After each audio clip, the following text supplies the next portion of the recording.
Good morning. There's exactly 3 more this time than there was last week. Well, what I want to tell you about this morning, and I'm only going to start. There's so much. I'm going to talk to you about crows. Do you know what a raven is? A raven's like a crow, but a lot bigger.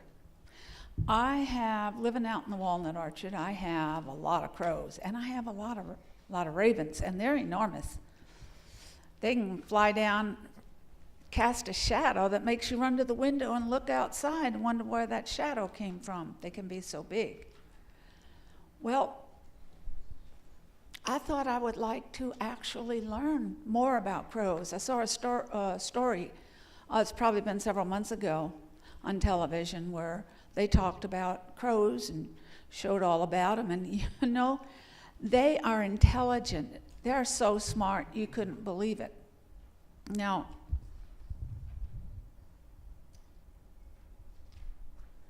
they look like a raven, only smaller, but yet they make different noises, different sounds. They don't caw, caw, they kind of go cack, cack. I don't know how a raven goes too much, but anyway. And their tails are different. A little bit of difference there.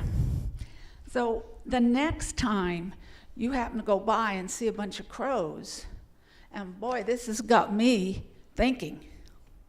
You look up at those crows on the telephone line, and crows generally travel with a lot of them. Ravens travel 2, 3, and that's true. I look out and I only see 2 or 3 ravens. I might see a whole lot of crows. But anyway, you're looking up there, and there's 12 crows, and just you. You're the only one walking by. Now, when you come by tomorrow, maybe those same crows are up there. Can you tell if the one on the end here is the same one, or did he move to the middle? Can you tell? Well, if you walked up there and he stayed home, you know what? Those crows know it wasn't him. How can they be so smart? Hey, here's somebody we're happy to see. Come on, Grandpa.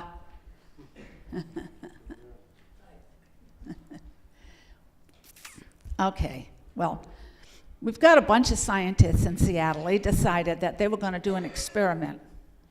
They caught 7 crows, and they tagged them so that when they saw them again, they'd know which ones they were. But when they tagged them, they had on masks.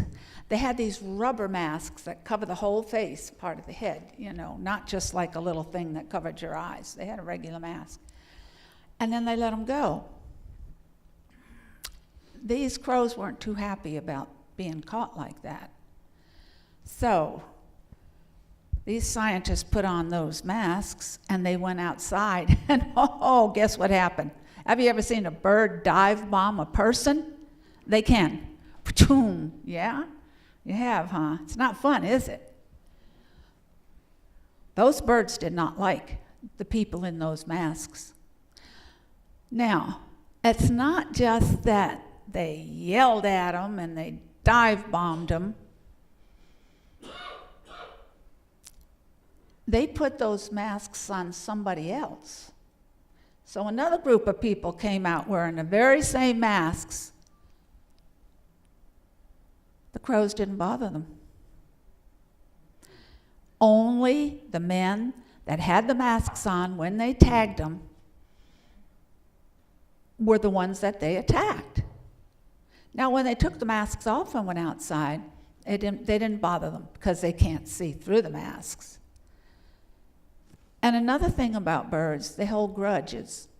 These crows, they hold a grudge.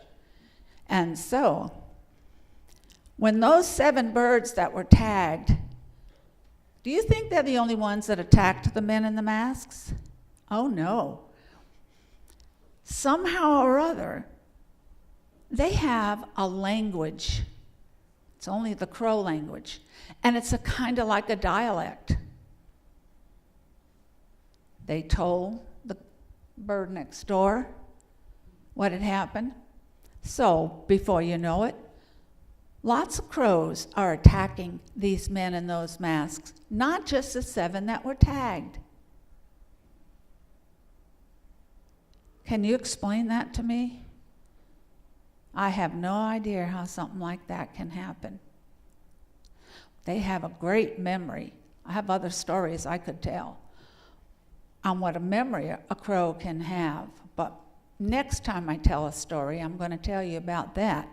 But I do want to tell you real quick here, because we have a busy morning. There was a crow. He was thirsty. He couldn't find any water. I don't know how long he'd been flying or where he came from. He was all by himself. Well, he found what do we call it? Almost like a vase, something like that.